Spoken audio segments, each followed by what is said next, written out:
اور اللہ کو چھوڑ کر ایسی چیز کو نہ پکارنا جو نہ تمہارا کچھ بھلا کر سکے اور نہ کچھ بگاڑ سکے.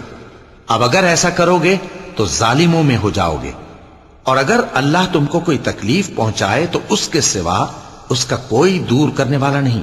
اور اگر تم سے بھلائی کرنی چاہے تو اس کے فضل کو کوئی روکنے والا نہیں. وہ اپنے بندوں میں سے جسے چاہتا ہے فائدہ پہنچاتا ہے اور وہ بخشنے والا ہے، مہربان ہے.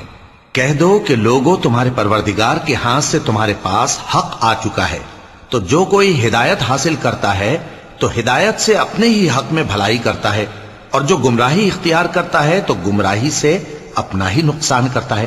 اور میں تمہارا وکیل نہیں ہوں.